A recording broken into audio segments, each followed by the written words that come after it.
Vous êtes-vous déjà demandé ce que cela fait de penser librement, de briser les chaînes invisibles que le monde tisse autour de nous?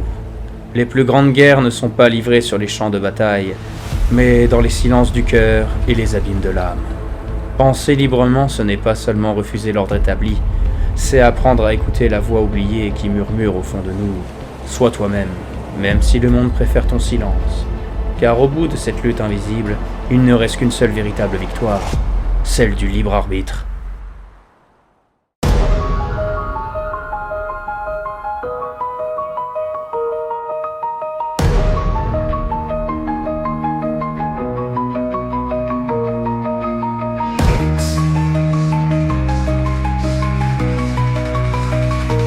Falling deeper into the night, no escape in sight.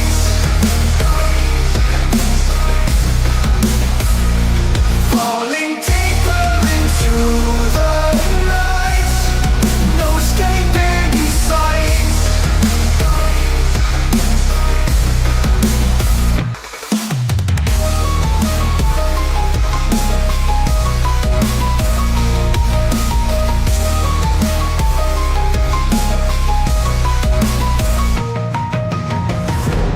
Steampunk Industrial Warfare.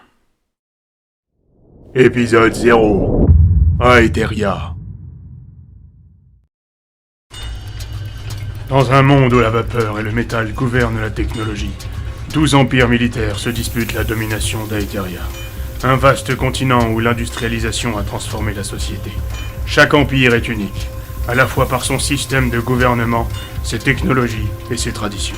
Mais tous partagent une soif de pouvoir et une volonté de contrôle absolu. Ces empires sont séparés par des frontières physiques et idéologiques avec des conflits fréquents et des alliances fragiles. L'horreur des machines et la beauté des moteurs étaient tout autant des œuvres d'art que des instruments de guerre. Impitoyables, chacun cherchant à s'attirer la faveur du dieu Zephyros, l'entité divine mystérieuse, dont la promesse d'immortalité poussait les nations à des conflits sans fin. Les 12 empires connus sous les noms de Vaporia, Essenreich, Brassington, Zimgral, Shinkoku, Jinglong, Saharum, Nordhaven, la Confédération Aethérique, Spiritus Mechanica, Vespasianium et Solmec sont aussi variés dans leur culture et leur technologie que les étoiles qui ornaient le ciel. Ils partageaient une seule obsession, l'ascension vers la divinité. La classe dirigeante sont les Zéphyrions, des êtres d'élite qui portaient en eux l'amélioration mécanique, une technologie précieuse transmise à travers les générations, les rendant plus forts, plus intelligents, presque immortels, se rapprochant du divin. Quel que soit l'empire, les peuples ont pour représentants les Zéphyrions. Telle était la loi universelle de ce monde. Zephyros, le dieu mécanique, est une légende énigmatique et une figure mythologique vénérée par ceux qui croient en la fusion parfaite entre l'homme et la machine. Nul homme n'a jamais vu Zephyros en personne, et peu connaissent réellement son visage, car il est plus un concept qu'une entité tangible. Selon les rumeurs, il n'est ni tout à fait humain, ni totalement machine. Il serait une essence divine née de l'union des plus hautes formes de technologie et des mystères anciens. Une créature qui transcende le monde matériel. Zephyros est souvent décrit comme une silhouette gigantesque, une entité métallique composée de milliers de pièces d'acier et d'or en perpétuel mouvement, comme une immense machine vivante. Ses yeux, ou ce qui semble être ses yeux, sont des orbites lumineuses, qui brillent d'une lumière froide et implacable. Il incarne le progrès technologique, la maîtrise ultime des sciences et des mécanismes qui régissent l'univers. Il est pourtant impossible de le voir. Celui-ci est en sommeil dans la Lune, une sphère d'acier gigantesque surplombant le ciel.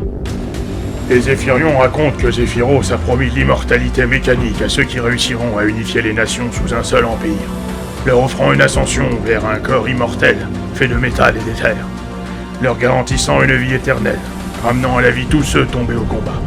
Pour les peuples dévastés par la guerre et la lutte pour la domination, cette promesse d'immortalité est perçue comme une récompense ultime, un moyen d'obtenir la paix absolue. Seul l'Empire qui sortira vainqueur aura le droit à cette ascension. Les autres disparaîtront en silence. Zephyros n'a que faire des perdants. Quand la guerre se finira, Alors le dieu sortira de son sommeil millénaire pour récompenser les vainqueurs et les accueillir dans son sanctuaire divin. Cependant, l'ombre de Zéphyros plane sur ceux qui recherchent cette ascension, car son silence est aussi lourd que ses promesses. Si le prix de cette immortalité est immense, personne ne sait réellement ce qu'il adviendra de ceux qui parviennent à l'atteindre. Les rumeurs vont jusqu'à dire que l'immortalité mécanique pourrait coûter l'âme elle-même, laissant les conquérants d'Aetheria figés dans un corps sans vie, privés de toute volonté propre, agissant uniquement en fonction des ordres du dieu mécanique. Zéphyros est une promesse, mais aussi une malédiction, une divinité dont l'existence est aussi incertaine que les résultats de ceux qui tenteront d'atteindre son idéal. Depuis un peu plus de 1000 ans, les empires sont constamment en conflit les uns avec les autres. Les combats se déroulent sur de vastes champs de bataille, dans les airs, sous l'eau et au sol, avec des machines de guerre gigantesques, des soldats mécanisés et des aéronefs blindés. Les alliances sont fragiles et les trahisons courantes, chaque empire cherchant à s'imposer comme le dominateur d'Aetheria. La guerre ne semble jamais finir, et les habitants de chaque empire vivent dans la peur constante d'une attaque, tout en poursuivant leur propre rêve de pouvoir et de gloire. Détruire les autres pour survivre est la seule règle enseignée depuis leur enfance. Les humains les plus loyaux et compétents peuvent recevoir un rituel d'ascension, les transformant ainsi en Zéphyrions et les faisant rejoindre la classe dirigeante. Pourtant, il existe des déviants, des gens qui désobéissent et vivent sans drapeau, sans appartenance à une nation. Personne ne comprend ces individus qui ne cherchent pas l'immortalité ou à ramener leurs défunts d'entre les morts. Ils sont appelés les fléaux par les impérialistes.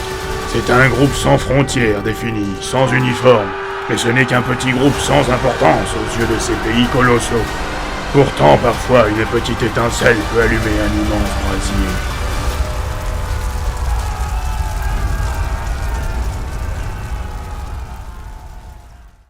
Dans le prochain épisode, sur les frontières de l'Est de Vaporia en l'an 1026, une ligne de défense est maintenue depuis 4 longues années. Le champ de bataille entre les empires Vaporia et Eisenreich s'étend à perte de vue dans une région frontalière de Vaporia.